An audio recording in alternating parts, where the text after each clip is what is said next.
Grammy-winning artist is the undisputed king of dancehall. Please welcome, I said I'm Mr. Lover, man, I said I'm Mr. Lover, Shabba Ranks! Shabba Ranks conquered the dancehall scene in the 90s with hits that made the world move to his rhythm.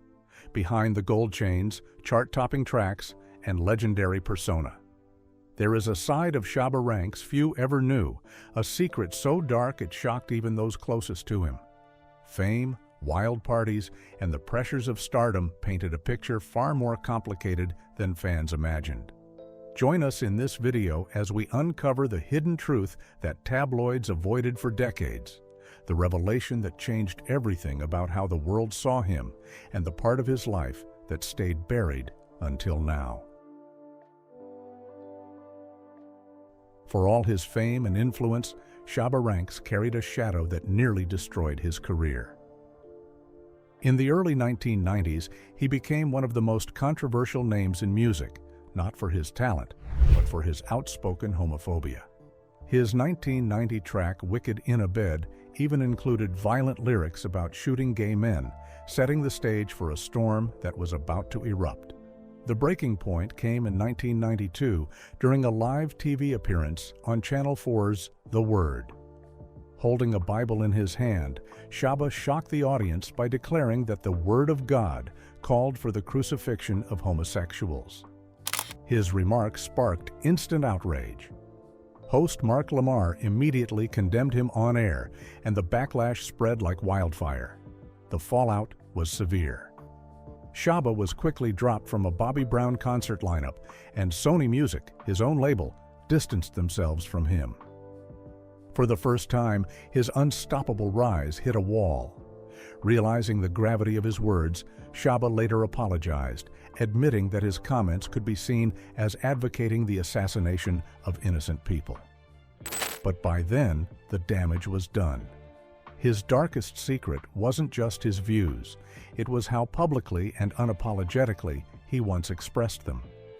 This major controversy led Shabba to retreat from the spotlights. And soon, the fallout reached America's biggest late-night stage. Keep watching to know more. At the height of his fame, Shabba Ranks was a regular on international stages and talk shows. But that all changed after his shocking anti-gay remarks. In one of the clearest signs of the backlash, The Tonight Show with Jay Leno abruptly canceled his scheduled appearance. NBC confirmed that the Grammy-winning artist was pulled from the lineup after the comments sparked outrage. According to reports, members of the show's gay crew, along with the New York chapter of the Gay and Lesbian Alliance Against Defamation, brought the issue directly to the producers. After urgent discussions between Jay Leno, producer Debbie Vickers, Booker Bill Royce, and musical director Branford Marsalis, the decision was made. Shabba would not take the stage. For an artist who had been climbing the ranks of global stardom, the cancellation was more than just a missed performance. It was a warning shot. His words had consequences, and they would follow him for years to come, reshaping his career and reputation. But while Shabba was away from the spotlight, what was he up to? Keep watching to find out. After stepping away from the public eye, Shabba Ranks didn't disappear completely. He simply chose silence. For years, there were no concerts, no interviews, no new albums. Fans whispered about retirement, but the truth was far more personal. Shabba had grown weary of the same fame that once gave him life. The spotlight that made him wealthy had also brought pain, backlash, and rejection. So, he turned his back on it all. He returned to Jamaica, not to the tough Kingston streets where he started, but to a quieter, more private life. No paparazzi, no flashing cameras, just a man living with his memories. He devoted himself to family, spending time with his wife and children. Neighbors said he became deeply spiritual, reading the Bible regularly and speaking more about God than about music. Party nights were replaced by quiet evenings, as though the Shabba Ranks the world knew had transformed into someone entirely new. Yet silence didn't mean defeat. Shabba was still writing, still recording, but only in private. With home studios and loyal friends in the industry, he stayed connected to music without chasing fame. From time to time, his unmistakable voice surfaced on a remix or a feature, thrilling fans, but he never sought attention. Peace, for him, had become more valuable than the spotlight. Those who met him during these years described him as kind but guarded. He still wore his signature hats and heavy gold chains, but his eyes were softer now. He had nothing left to prove. Shabba knew his legacy was secure. He had put Jamaican dancehall on the global stage. No scandal or silence could erase that. Behind the scenes, Shabba even mentored younger artists, quietly guiding them with advice and studio time. He wanted the culture to thrive, not his name to shine. In Jamaica, people called him the General out of respect. Though he no longer ruled the charts, he was still seen as a king. But the silence wasn't without struggle. Years of touring and a fast lifestyle had left scars. Reports said he battled back pain and high blood pressure. His once thunderous voice had grown softer, and while he wasn't broke, his wealth had stopped growing. No new hits, no big record deals. Still, Shabba walked tall. He had risen from poverty, conquered the world, and survived a fall that could have crushed anyone else. And yet, the most shocking chapter of his story was still ahead. In his quiet 50s, Shabba Ranks was preparing something no one expected. Shabba's career wasn't the only thing affected after his controversial statement. So how far did the damage go? Stay tuned to find out. The storm surrounding Shabba Ranks didn't just damage his own career. It sent shockwaves through the entire dancehall scene. The fallout was brutal. Around the world, concert organizers, record labels, and even government authorities began to distance themselves from the genre. Shows were abruptly canceled, record deals dissolved, and in some cases, visas and work permits for artists were revoked or denied outright. Promoters became increasingly wary of booking dancehall acts unless performers signed contracts promising not to include controversial lyrics in their shows. For a genre already struggling to break into mainstream acceptance, the stigma was devastating. Suddenly, dancehall was seen not just as edgy or rebellious, but as dangerous. For Shabba, the consequences were deeply personal. His follow-up albums failed to gain traction, their reception lukewarm at best. By the next year, he was dropped by his label altogether. The man who had once dominated international charts and carried dancehall to the world stage now found himself abandoned by the very industry he helped shape. Disheartened and under immense pressure, Shabba made the painful choice to step away from music entirely. He turned his focus to the one thing that mattered most: his family. Having married his wife Michelle back in 1992, he devoted himself to raising their children and creating a stable home. Eventually, he relocated from Jamaica to the United States, trading the chaos of fame for a quieter life built around love and responsibility. It was a difficult retreat, but for Shabba, survival meant stepping out of the spotlight and reclaiming his peace. Before Shabba's sudden fall from fame, who was Shabba, and how did he come to be well known for his rhythms? Let's find out. Shabba Ranks, born Rexton Ralston. Fernando Gordon, on January 17, 1966, came from humble beginnings. He spent his early childhood in the quiet village of Sturgetown in St. Anne, Jamaica, before his family moved to Kingston's tough Seaview Gardens when he was just 8 years old. Life there wasn't easy, but it was filled with music. The rhythms of the streets and the booming sound systems shaped young Rexton's world, and by the time he was a teenager, music had already become his passion. Inspired by local DJs known as toasters, he began experimenting with toasting, a style of rhythmic talking over beats. His raspy, low-pitched voice made him stand out instantly. Under the mentorship of legendary DJ Josie Wales, the young performer first called himself co-pilot. Night after night, he refined his skills on local dance floors, building his reputation as a rising star in Jamaica. By the late 1980s, Shabba had dropped the nickname and was making waves under the name that would soon become famous worldwide.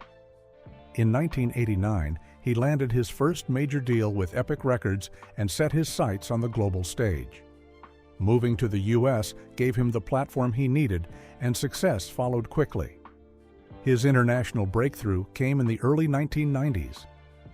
In 1990, his album Just Reality drew attention beyond Jamaica, but it was the back-to-back releases of As Raw as Ever and Extra Naked that catapulted him into superstardom. Those two albums earned him Grammy Awards for Best Reggae Album in 1992 and 1993, a historic achievement for a Jamaican artist at the time and proof that dancehall had found its global ambassador. And then came the anthem that defined him, Mr. Loverman. First recorded in the late 80s with singer Deborah He Glasgow, who tragically passed away young, the song was re-recorded in 1992 with Chevelle Franklin. That version went on to conquer dance floors and radios everywhere. Its unforgettable chorus made it impossible to escape the track in the early 90s. Shabba had officially arrived, but Mr. Loverman wasn't his only gift to fans. Songs like Ting-a-Ling, a high-energy dancehall smash, and Trailer Load of Girls, a party anthem that became a reggae disco favorite, cemented his status. He also bridged cultures with collaborations.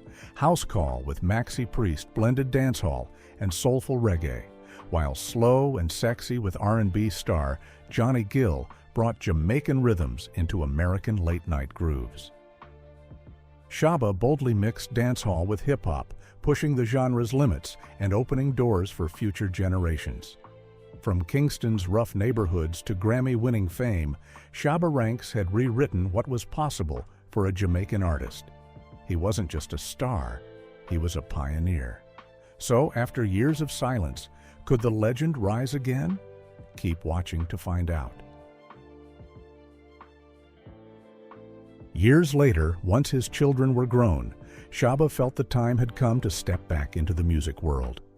His comeback began in April 2011 with the release of None of Dem, a fiery track.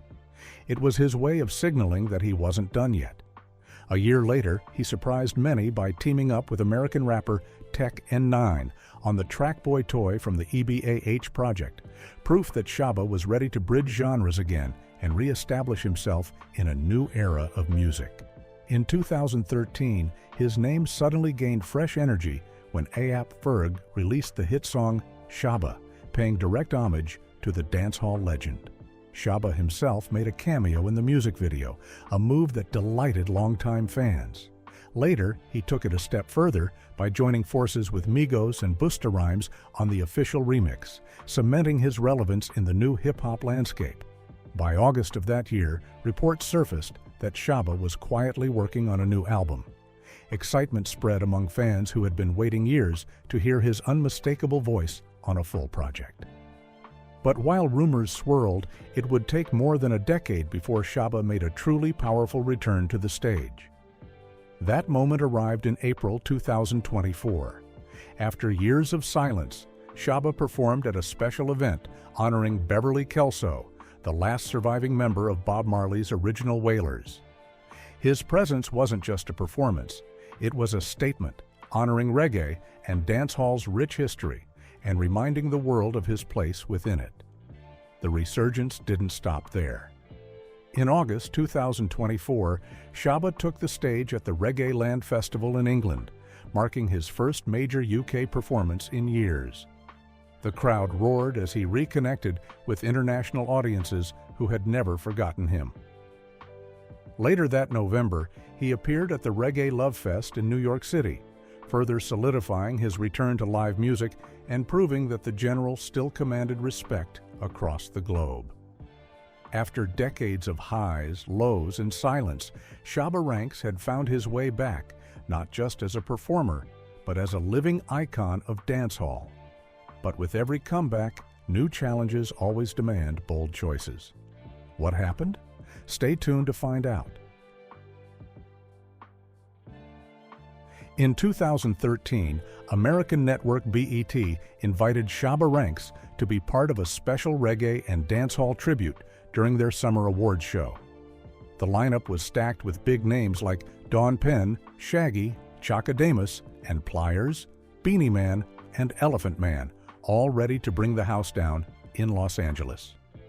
Fans were eager to see Shabba make a rare appearance, but when the night came, he was nowhere to be found. Later, Shabba explained why. Although he already had another engagement, he still inquired about how the show would be organized. What he learned didn't sit well with him. Bet planned to have him share the stage with 4 or 5 other artists at the same time, with no solo spotlight, and not even the chance to walk the red carpet. For Shabba, this wasn't just scheduling, it was a matter of respect. He had always believed that dancehall deserved to be represented at the highest level. In his eyes, BET was treating the genre as a side act, something to pull out whenever it suited them, rather than giving it the recognition it deserved. Refusing to compromise, Shabba chose not to participate. Interestingly, fellow Jamaican artist Patra echoed his feelings, saying that she too declined the event because of how BET handled the genre. When asked if he regretted the decision, Shabba said his only regret in the industry was not about missing shows, but about trust. Over the years, he admitted, he had placed faith in people he believed were loyal, only to find out they were ready to betray him. That, for him, was the deepest wound of all. Although dancehall once faced backlash from Shabba's controversy, it seems things have changed. What's new now? Let's find out. Ever since Shabba Ranks made his infamous declaration on the word that gay men should be crucified, the fallout has been impossible to ignore. For Shabba, the damage was immediate. His international career nosedived almost overnight. Pop music, already saturated with scandal, had no space for another bigoted maniac, as critics called him. But the real wound was to dancehall itself. The outburst branded the entire genre as violent and homophobic. For more than 2 decades, dancehall music was essentially blacklisted from gay clubs around the world. What had once been a sound of celebration and rebellion became tainted, its reputation poisoned by controversy. But time brings change. Today, dancehall's old guard, with their outdated attitudes, are giving way to a new generation of artists and fans who refuse to carry the same prejudices. In fact, gay DJs and clubgoers are reclaiming the genre, reshaping its image, and breaking down the toxic narrative that dancehall equals homophobia. Cartel Brown, a respected DJ on London's club circuit, has witnessed this transformation firsthand. With residencies including Bootylicious, the city's biggest gay urban night, he recalls how the influx of Jamaicans into London during the early 2000s reshaped the scene. Many had fled Jamaica's harsh anti-gay laws and, finding the city's nightlife lacking, created their own private bashment parties in South London. Those gatherings grew into a movement. They popularized the culture in new ways. London-born kids started speaking patois, eating Jamaican food, dressing in dancehall styles, and dancing like bashment queens. What began as a marginalized space soon turned into a thriving cultural force, one that showed dancehall could evolve beyond its darkest chapters. As those underground South London parties grew, their energy and flamboyance caught the attention of mainstream gay promoters. What started in small private spaces soon exploded into packed clubs, and today, dancehall is a staple sound at some of the city's biggest nights. From Bootylicious to the weekly party Misfits, which mixes dancehall with Afrobeats, R&B, and wild electro, the music has become central to the scene's identity. For many younger fans, there was never a controversy to begin with. Misfits promoter Mark Ashley Dupé explains, "People think dancehall is just one type of look, one type of sound, one type of identity. But in London, there are loads of young gay blacks who've grown up with the music. They've heard it at family events, and they know it's not all aggressive homophobia. You don't get violent tunes played at a christening. A lot of it is just great party music that makes you go crazy. And now, a lot of gay white kids are curious and want to hear more. And indeed, the shift is obvious. Elements once tied exclusively to dancehall culture, from neon-colored weaves to simple string vests, have been co-opted by mainstream fashion. For many in London's style-forward gay community, skipping the watered-down pop versions and embracing the raw source material feels natural. To Dupe, the appeal is obvious. Dancehall is colorful, vibrant. If you like to let loose, it's perfect. What was once stigmatized is now celebrated, proof that the genre, despite its scars, continues to evolve and thrive in new spaces. Yet, beyond controversy and revival, where does Shabba stand now? Let's find out. At 59 years old, Shabba Ranks lives a life far removed from the flashing lights and chaotic fame of his youth. He is a man who has stood on the highest peaks of global stardom and walked through some of the darkest valleys the music world can bring. That journey changed him. The wild parties and relentless tours have been replaced by quiet evenings at home in Jamaica, surrounded by family and close friends. Today, Shabba is more than just a dancehall icon. He is a mentor, a teacher, and a symbol of resilience. Young artists admire him not only for the groundbreaking music he gave the world, but for his ability to endure setbacks, reinvent himself, and still stand tall. Though controversy once threatened to erase his name, Shabba found a new path built on peace, humility, and respect. Financially, he remains comfortable. While the millions from tours and record sales are long gone, his early success gave him the foundation to maintain a good life. He owns property in Jamaica, has investments, and provides well for his family. But money is no longer the measure of his success. Instead, Shabba focuses on giving back. Quietly, he supports local charities and youth programs, helping the next generation discover their potential through music and education. Spiritually, he has grown even stronger. Shabba often speaks about his faith in God, crediting it for helping him heal from past mistakes and guiding him toward forgiveness, both for himself and for others. That faith now gives his life direction, replacing the hunger for fame with a deeper sense of purpose. Though he keeps a low profile, Shabba still makes special appearances at festivals and events, and fans treasure those rare moments. For them, he is more than a performer. He is living history, a bridge between dancehall's raw beginnings and its global influence today. His legacy is etched not only in Jamaican sound systems, but also in the music of international stars who grew up inspired by his voice. When Shabba speaks now, there is a calm wisdom in his words. He admits the mistakes of the past, but focuses on the lessons they taught him. Music is life, but life is bigger than music, he says, a perspective that shows the growth of a man who understands what truly matters. Shabba Ranks stands not because of the crown he once wore, but because of the man he has become. His story is one of rise, fall, and quiet rebirth.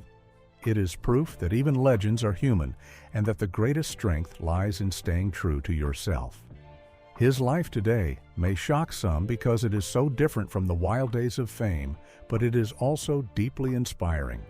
The king of dancehall still stands tall, not only as a star of the past, but as a man of resilience, hope, and lasting influence.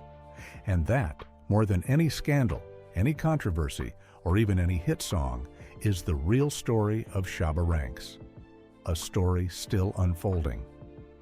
So over to you, what are your thoughts about how Shabba Ranks' career, which was once flourishing, crumbled? Did he deserve the backlash? Let us know in the comment section below. Thank you for watching this video. We hope you found it interesting. Don't forget to like and subscribe. Click the next video shown on your screen to catch up on your favorite celebrity stories. See you there.